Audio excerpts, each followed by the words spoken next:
अस्सलाम वालेकुम दोस्तों, उम्मीद करता हूँ आप सब लोग खैरियत से होंगे। आज मेरे साथ मौजूद हैं डॉक्टर मोइन और डॉक्टर मोइन का तल्लुक़ और मेरा तल्लुक़ एक ही शहर से है जो कि है शकरगढ़, तहसील शकरगढ़, डिस्ट्रिक्ट नारवाल।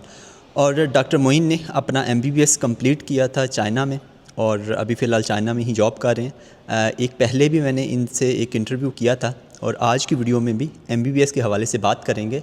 अस्सलाम वालेकुम मोइन। जी वालेकुम सलाम, कैसे हैं मुदस्सिर भाई आप?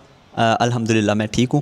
अच्छा ये बताइएगा कि MBBS के हवाले से मेरे पास बहुत सारे सवालात आते हैं, तो मैं कुछ सवालात आपसे करूँगा, उनके आपको जवाबात देने होंगे ताकि हमारे जो देखने वाले हैं उनको उनके ज़हनों में जो सवाल आते हैं वो क्लियर हो सकें। तो उसमें जो सबसे पहला सवाल है कि यूनिवर्सिटी को कैसे चूज़ करें, यानी कि यूनिवर्सिटीज़ तो चाइना में बहुत सारी ऐसी हैं जो MBBS ऑफ़र कर रही हैं, तो यूनिवर्सिटी को कैसे सर्च आउट करना चाहिए या ये देखना चाहिए कि वो यानी कि कौन सी यूनिवर्सिटी जो है वो सूटेबल रहेगी?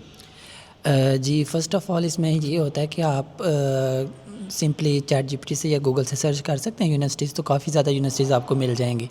अब जैसे कि पीएमसी के रूल्स आते रहते हैं, हर साल आते हैं, रूल्स अपडेट होते हैं, तो उसमें हम देखेंगे कि जो हम यूनिवर्सिटी सेलेक्ट कर रहे हैं वो पीएमसी के साथ वो रजिस्टर्ड है या नहीं, और उसके बाद WHO के साथ वो रजिस्टर्ड है या नहीं है। क्योंकि जैसे अभी 2025 में भी पीएमसी ने अपनी एक लिस्ट न्यू इशू की है जिसमें उन्होंने अपनी सारे यूनिवर्सिटीज़ को सॉर्ट आउट कर दिया कि वो कौन कौन सी यूनिवर्सिटी हमारे साथ लिस्टेड है, जो रिकग्नाइज्ड है, ग्रीन लिस्टेड है, ए लिस्टेड यूनिवर्सिटीज़ हैं। तो मैं सुजेस्ट यही करूँगा कि जो भी स्टूडेंट्स चाइना आ रहे हैं तो वो यूनिवर्सिटी अपनी इस लिहाज से सिलेक्ट करें ताकि जो पीएमसी के साथ रजिस्टर्ड हो, ए लिस्टेड हो, ग्रीन लिस्टेड हो, ताकि जब वो वापस यहाँ से MBBS कंप्लीट करके अपना वापस पाकिस्तान जाएं तो उनको आगे जब वो अपना टेस्ट देना है NLE तो या PMC medical, Pakistan medical council जो भी टेस्ट होगा वो देना उन्होंने, ताकि उसमें उनको कोई मसला ना आए। अच्छा ठीक हो गया। अच्छा ये मैं इसके बाद मैं ये जो PMC का टेस्ट था इसी के हवाले से मैं बात करने वाला था कि कितने टेस्ट होते हैं, एक होता है, दो होते हैं, या कितने टेस्ट पास करने होते हैं अगर वो MBBS कर लेते हैं चाइना से उन यूनिवर्सिटी से जो कि लिस्टेड हैं PMC के साथ, तो उसके बाद कितने टेस्ट देने होते हैं? जी ये भी एक बहुत इंपॉर्टेंट क्वेश्चन है कि हमें कितने टेस्ट देने होते हैं, बहुत सारे लोग पूछते हैं। तो इसका ये है कि पहले जैसे PMDC था तो उसमें 3 स्टेप्स होते थे, अभी PMC है तो उसमें सिर्फ 2 स्टेप्स हैं। पहला स्टेप आपका रिटन होता है और दूसरा स्टेप आपका इंटरव्यू होता है जिसमें आप कह लें कि डिफरेंट स्टेशंस बने होते हैं, वो आपको क्लियर करना पड़ते हैं। टोटली 30+ स्टेशंस होते हैं, वो आपको टोटली क्लियर करना पड़ते हैं। तो ये टोटल 2 स्टेप्स का टेस्ट होता है। तो जो आपको या डिग्री लेने के बाद आप अप्लाई करते हैं, उसके बाद आप इसको क्लियर करते हैं। हाँ ओके ठीक हो गया। अच्छा उसके अलावा जो अगला सवाल है वो है फ़ीस के हवाले से कि जो फ़ीस है, चूँकि चाइना बहुत बड़ा है और डिफरेंट यूनिवर्सिटीज़ की जो फ़ीसेस होती हैं वो डिफरेंट होती हैं, कुछ की बहुत ज़्यादा होगी, कुछ की बहुत कम होगी। तो आप जो है वो फ़ीस यूजुअली कितनी होती है यूनिवर्सिटीज़ की, यानी कि चूँकि जो स्टूडेंट्स हैं वो हमेशा कम फ़ीस वाली यूनिवर्सिटी को प्रेफर करेंगे, तो डेफ़िनेटली उसके साथ साथ उनको ये भी देखना है कि कौन सी यूनिवर्सिटीज़ PMC के साथ रजिस्टर्ड है या उनकी एक्रीडिटेशन है। तो आप ये बताइएगा कि एक ऐसी यूनिवर्सिटी जो कि रजिस्टर्ड है PMC के साथ या PMC ने जो लिस्ट इशू की है उसमें वो है यूनिवर्सिटी, उसकी क्या रेंज होती है जो फ़ीस की, और क्या ये वेरी भी करती है कि पहले साल डिफरेंट हो, दूसरे साल डिफरेंट हो? क्योंकि जो हमारे सब्जेक्ट्स होते हैं उसमें भी ऐसा होता है कि चूँकि स्टार्ट में एडमिशन के चार्जेस होते हैं तो इस वजह से पहले साल में फ़ीस ज़्यादा होती है, बाद में कम हो जाती है। तो फ़ीस के हवाले से बताएं कि फ़ीस यूजुअली कितनी होती है, और फ़ीस के साथ साथ जो हॉस्टल के चार्जेस हैं चूँकि पूरे साल के एक साथ ही ले लिए जाते हैं, तो इसलिए मुझे बताइएगा कि टोटल तकरीबन कितने चार्जेस बन जाते हैं जो खाना पीना है वो निकाल के, यानी कि आपके हॉस्टल के चार्जेस और जो यूनिवर्सिटी की फ़ीस है उस हवाले से। जी ठीक है, आपने बहुत सारे क्वेश्चंस एक साथ ही कर दिए हैं, तो चले मैं इनको डिवाइड कर लेता हूँ। सबसे पहले आपने मुझे क्वेश्चन किया है कि फ़ी कितनी है नॉर्मली, जो एक यूनिवर्सिटी है वो उसके साथ लिस्टेड है PMC के साथ, और उसकी नॉर्मल फ़ी कितनी होगी। तो इसमें ये है कि PMC के ने जो लिस्ट इशू की है उसमें बहुत सारी यूनिवर्सिटीज़ हैं, उसमें MOE यूनिवर्सिटीज़ भी हैं, नॉन MOE भी हैं। तो अब चाइना में यूनिवर्सिटी जो फ़ी हैं वो वेरी करती है, ठीक, हर यूनिवर्सिटी की अपनी फ़ी है।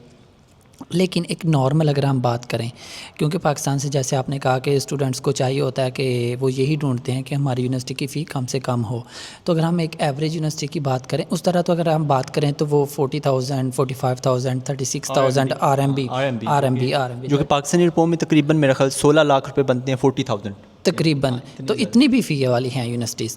लेकिन अगर आप जैसे आपका क्वेश्चन ये है कि नॉर्मल जो एक फ़ी है तो वो ये होता है कि नॉर्मल 20 to 25,000 RMB की जो फ़ी होती है, तो ये एक नॉर्मल यूनिवर्सिटी की फ़ी है। और इसमें आपका जो क्वेश्चन था कि हॉस्टल फ़ी इंक्लूड होती है या नहीं, तो ये उसमें हॉस्टल फ़ी इंक्लूड होती है 20 to 25,000 RMB। इससे कम भी हो सकती है, 18,000 भी हो सकती है फ़ी। तो और उसमें हॉस्टल फ़ी जो है वो आपको सेपरेट करना पड़ेगी पे, तकरीबन वो 4,000 5,000 लगा लें। तो आप इन अबाउट अगर आप बात करते हैं तो 20 to 25,000 RMB ये एक नॉर्मल यूनिवर्सिटी की फ़ी होती है, जो मोस्टली पाकिस्तान से या इंडिया से या बांग्लादेश से स्टूडेंट्स आते हैं चाइना में, तो वो इस रेंज में उनकी फ़ी होती है यूनिवर्सिटीज़ की। अच्छा, मैं अपने नाज़रीन को बता दूं कि अगर 20,000 RMB की बात करें तो वो पाकिस्तानी रुपयों में तकरीबन 8 लाख रुपए बनते हैं, और 25,000 की बात करें तो तकरीबन 10 लाख रुपयों के आसपास बनते हैं। तो अच्छा, इसमें मुझे एक और चीज़ जो मैंने पहले भी आपसे पूछा था कि क्या इस तरीके से होता है कि पहले साल में फ़ीस ज़्यादा होती है, उसके बाद फिर फ़ीस कम हो जाती है? जी, आपका ये क्वेश्चन था कि पहले साल में फ़ीस ज़्यादा होती है या कम। तो पहले साल में मोस्टली यूनिवर्सिटीज़ जो ऑफ़र करती हैं प्रोग्राम, वो जैसे कि उन्होंने अभी से मतलब कि वो जो है विद इन लास्ट तकरीबन 3 to 4 ईयर से HSK4 कंपल्सरी है। तो वो यूनिवर्सिटी एक चाइनीज़ लैंग्वेज फ़र्स्ट ईयर में ऑफ़र करती है आपको। और फ़र्स्ट ईयर की जो फ़ी होती है वो नॉर्मली कम होती है, और जब आपका सेकंड HSK क्लियर हो जाता है, सेकंड ईयर से आप कह लें ऑनवर्ड्स, तो आपके मेडिकल सब्जेक्ट स्टार्ट हो जाते हैं। तो लेकिन आपका वो जो HSK का ईयर है वो आपका काउंट होता है एज अ मेडिकल स्टडी में, ये भी मैं क्लियर कर दूं यहाँ पे। और दूसरी चीज़ ये है कि जब आपके मेडिकल सब्जेक्ट्स काउंट हो जाते हैं सेकंड ईयर से ऑनवर्ड्स आपकी फ़ी ज़्यादा हो जाती है। मैं एक मिसाल दूंगा, जैसे मेरी यूनिवर्सिटी थी, तो उसमें तकरीबन आप कह लें कि 15-16,000 पहले साल की फ़ी होती है इंक्लूडिंग हॉस्टल। तो अगर हम सेकंड ईयर की बात कर लें तो वो 20 to 24,000 होती है सेकंड ईयर से ऑनवर्ड्स।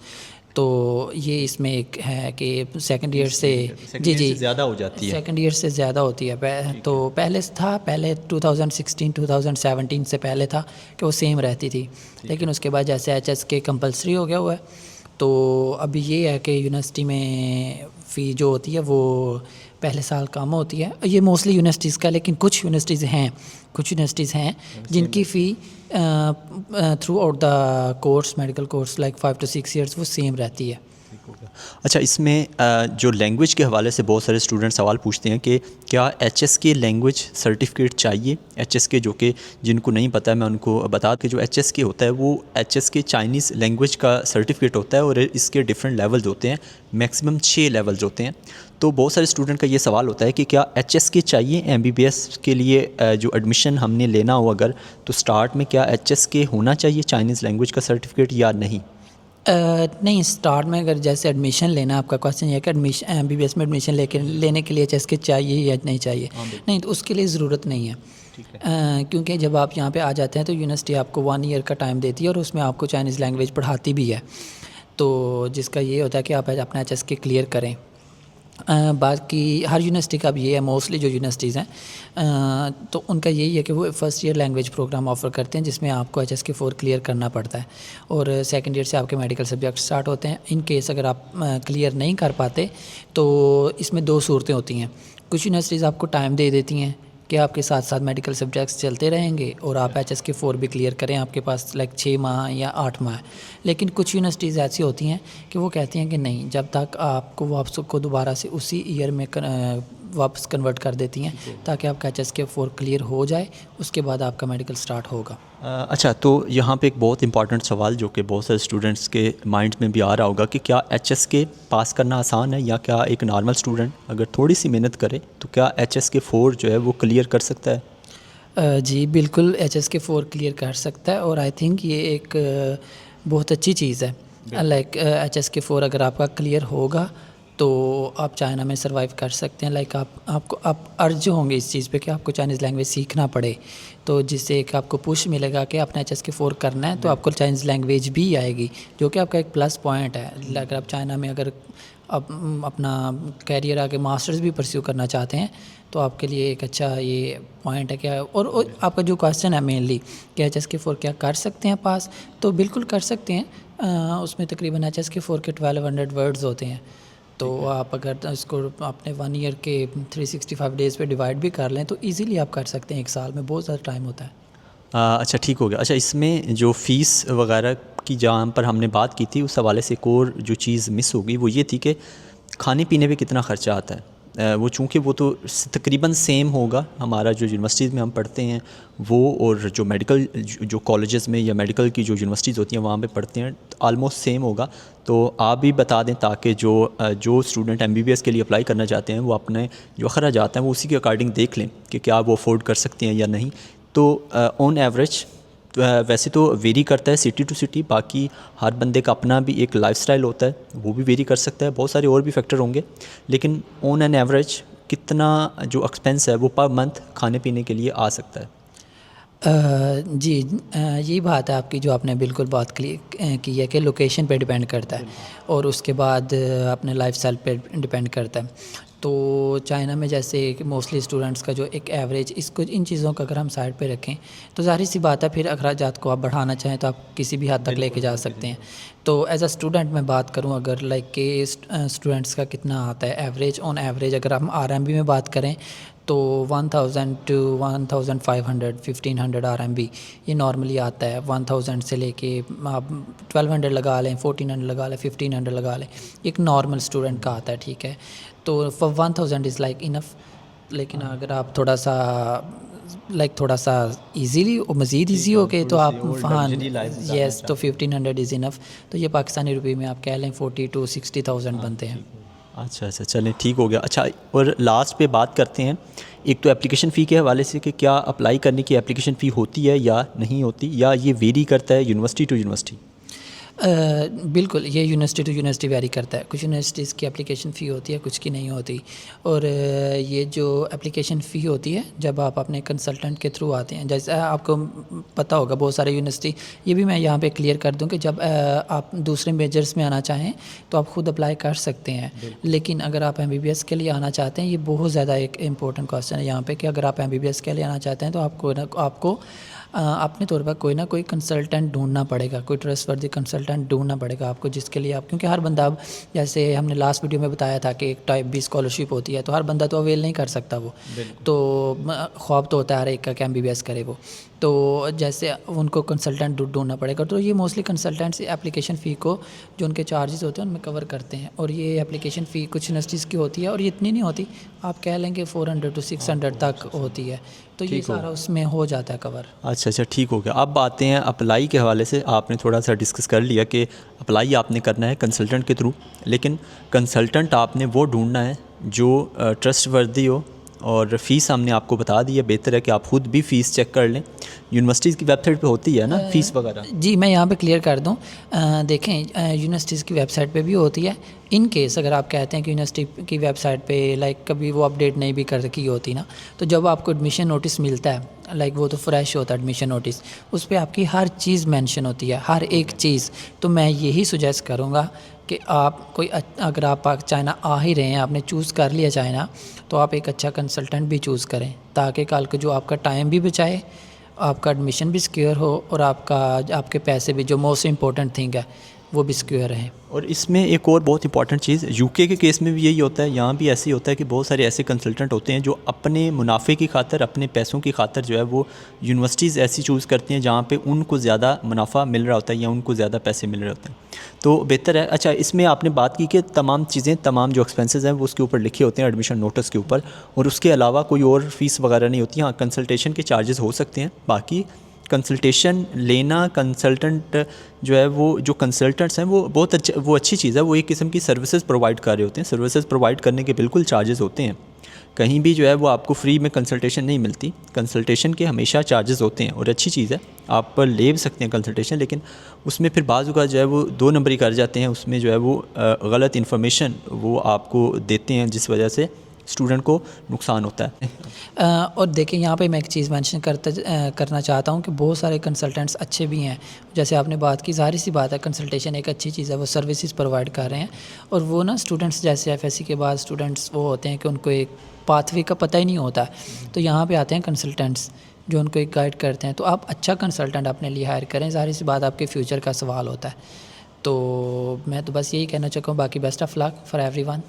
हाँ ओके, अच्छा मुझे आप ये बताइए कि आप भी कंसल्टेशन लास्ट टाइम हमने डिस्कस किया था और हमने जो है कॉन्टैक्ट भी शेयर किया था कि अगर कोई एडमिशन करवाना चाहता है आपके थ्रू तो वो कॉन्टैक्ट कर सकता है। आई थिंक बहुत सारे लोगों ने कॉन्टैक्ट किया भी होगा। तो आप मुझे बताएं कि आपका नंबर फिर इसमें दोबारा से ऐड कर दें ताकि जो है वो स्टूडेंट जो आपके थ्रू एडमिशन करवाना चाहता है तो वो आपसे कॉन्टैक्ट कर ले। जी बिल्कुल, अगर हमारी सर्विसेज, हम भी सर्विसेज प्रोवाइड करते हैं। हम किसी को ये नहीं कहते कि आप हमारी ही सर्विसेज लें, जहाँ पे दिल मुतमिन होता है आप ले सकते हैं। तो अगर आप हमसे सर्विसेज लेना चाहते हैं तो मोस्ट वेलकम, हम आपको एक अच्छे वे में गाइड करेंगे। और उसके अलावा आप डिफरेंट जो कंसल्टेंट्स हैं उनके पास जा सकते हैं, जो भी जो MBBS के एडमिशन करवा रहे हैं उनके पास उनसे इन्फॉर्मेशन ले सकते हैं। इन्फॉर्मेशन लेना कोई बुरी बात नहीं, जहाँ पे आपको लगता है कि आपको एक रीज़नेबल और इकोनॉमिकली और यूनिवर्सिटी के हवाले से भी अगर आपको लगता है जहाँ से आपको अच्छा जो पैकेज मिल रहा है तो आपको वही चूज़ करना चाहिए। तो ये थी तमाम इन्फॉर्मेशन MBBS के हवाले से। अगर फिर भी आपको कोई सवाल हो तो आप नीचे कमेंट कर सकते हैं। और अब मुझे और डॉक्टर मोइन को दीजिए इजाज़त। मिलते हैं इंशाल्लाह नेक्स्ट वीडियो में। दुआ में लाज़मी याद रखिएगा।